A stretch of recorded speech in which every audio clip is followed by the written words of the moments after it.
Hello students, online learning में आपका स्वागत है।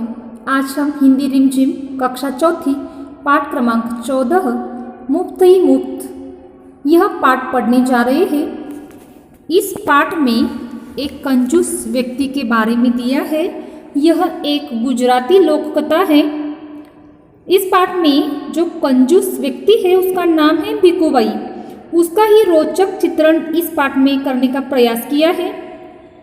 ज़्यादा लालच भी हमें कैसे नुकसान पहुंचाती है, यही नुकसान भिकूबाई को उसकी कंजूसी के कारण कैसे भुगतना पड़ा, ये इस पाठ से हम पढ़ने जा रहे हैं। तो चलो पाठ से समझते हैं कि भिकूबाई की कंजूसी कैसे उनको मुश्किल में डाल देती है। पाठ क्रमांक 14 मुफ्त ही मुफ्त। बच्चों, इस पाठ के शीर्षक का अर्थ पहले जान लेते हैं। मुफ्त ही मुफ्त आपको मालूम हुआ, कोई भी जाहिरात हो, एडवर्टाइज हो, उसमें मुफ्त ले लो या इतनी छूट है, ऐसे भी बोलते हैं। यानी मुफ्त का अर्थ है बिना पैसे का। फ्री में जो हमें होता है, एक चीज़ पर दूसरी चीज़ फ्री देते हैं, कभी कभी कुछ फेस्टिवल हो तो, वैसे मुफ्त ही मुफ्त का अर्थ है बिना पैसे का, यानी फ्री में। तो बच्चों चलो पाठ को देखते हैं। एक दिन भिकूबाई का मन नारियल खाने का हुआ। ताज़ा ताज़ा मुलायम कसा हुआ शक्कर के साथ। उसके बारे में सोचते ही भिकूबाई ने अपने होठों को चटकारा। वाह, क्या मीठा मीठा स्वाद होगा। देखो बच्चों, एक दिन भिकूबाई का मन में क्या आया कि नारियल खाने का मन हुआ। नारियल उसे बहुत पसंद होगा, और वो भी कैसा, ताज़ा ताज़ा मुलायम कसा हुआ। और किसके साथ खाना था? शक्कर के साथ खाना था, तो उसे वो बहुत पसंद होगा। भिकूबाई के अपने होठों को चटकारा और कहा कि कितना मीठा स्वाद होता है। लेकिन एक छोटी सी समस्या थी, घर में तो एक भी नारियल नहीं था। ओहो, अब मुझे बाजार जाना पड़ेगा। उन्होंने अपनी पत्नी लालूबेन से कहा। लालूबेन अपने कंधे उचका कर बोली, खाना है तो जाना है। एक समस्या और थी। भिकूबाई ने कहा, पैसे खर्च करने पड़ेंगे। लालूबेन बोली, हाँ पैसे तो खर्च करने पड़ेंगे। देखो बच्चों, भिकूबाई को तो नारियल खाना था, लेकिन घर में भी एक भी नारियल नहीं था घर में। तो उन्होंने अपनी पत्नी, जिसका नाम है लालूबेन, उसे पूछा कि क्या घर में नारियल है। तो उसने कहा कि नहीं, वो भी कंधे उचका कर यानी उठा कर। आपको खाना है तो आपको बाजार में जाकर नारियल खरीद कर लाना होगा। और दूसरी क्या समस्या थी भिकूबाई के सामने कि अब पैसे खर्च करने पड़ेंगे। किसके लिए? नारियल खरीदने के लिए। तो लालूबेन ने फिर से कहा कि आपको नारियल खाना है तो पैसे तो खर्च करने पड़ेंगे। यानी इससे ही आपको समझ में आया होगा कि भिकूबाई कितना कंजूस है। आगे देखो, अब तक तो तुम्हें पता लग गया होगा कि भिकूबाई जरा कंजूस थे। वे सीधे खेत में बूढ़े बरगद के नीचे जाकर बैठ गए और सोचने लगे, क्या करूं, मैं क्या करूं। देखो बच्चों, भिकूबाई को पैसे भी खर्च करने नहीं थे और नारियल भी खाना था। वो सोचने लगे, इससे ही आपको भी समझ में आया है कि वो कंजूस थे। तो वो खेत में गए और बूढ़ा जो बरगद का पेड़ है, यानी बहुत पुराना, उसके नीचे बैठकर सोचने लगे कि मैं अब क्या करूं। आगे देखो, मगर नारियल खाने के लिए जी ऐसा ललचाया कि ये जल्दी घर वापस लौटकर लालूबेन से बोली, अच्छा मैं बाजार तक को आता हूँ, पता तो चले कि नारियल आजकल कितने में बिक रहे हैं। जूते पहनकर छड़ी उठाकर भिकूबाई निकल पड़ी। बाजार में लोग अपने अपने कामों में लगे थे। भिकूबाई ने इधर कुछ देखा, उधर कुछ उठाया और दाम पूछा। देखते पूछते वे नारियल वाले के पास पहुंच गए। देखो बच्चों, आखिर भिकूबाई बाजार पहुंच ही गए। क्या लाने के लिए गए हैं? वो तो नारियल खरीदने के लिए गए हैं। उनका जी बहुत ललचा रहा था। ललचाना यानी खाने का मन होना, जल्दी जल्दी खाने का मन होना। आपको भी कोई चीज़ पसंद हो तो वो उसका नाम लेते ही आपका जी ललचाता है, यानी खाने का मन करता है। वैसे ही भिकूबाई को भी नारियल बहुत पसंद था। वो खाने के लिए वो बाजार जाता ही है, और बाजार जाने पर यहाँ वहाँ चीज़ें देखता है, उठाता है और दाम पूछने लगता है। और ऐसा करते करते वो नारियल वाले के पास पहुँच ही जाता है। आप कितने में नारियल होगा बाजार में, जरा सोचो।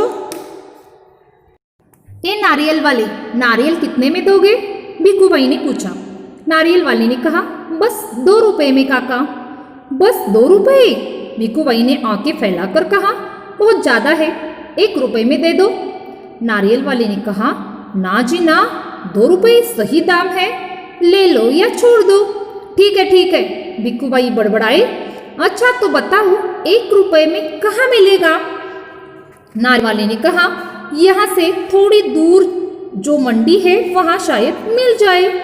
देखो बच्चों, भिक्खूबाई ने नारियल वाले के पास जाकर नारियल का दाम पूछा है। कितना दाम है बाजार में? 2 रुपए। 2 रुपए नारियल का दाम बताया है नारियल वाले ने, लेकिन भिक्खूबाई को तो वो 1 रुपए में चाहिए। वो पूछ रहा है कि ये बहुत ज्यादा दाम लगाया आपने, 2 रुपया। उसने फिर पूछा है भिक्खूबाई ने कि 1 रुपए में मुझे नारियल कहाँ मिलेगा? तो नारियल वाले ने उसका पता बताया है। यहाँ से थोड़ी दूर जाने पर मंडी में आपको शायद 1 रुपए में नारियल मिल सकता है। तो चलो देखते हैं क्या भिक्खूबाई मंडी में पहुँचते हैं या नहीं।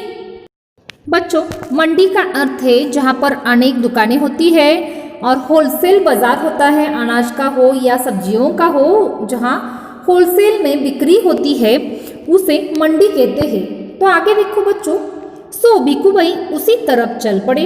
चलो देख लेते हैं।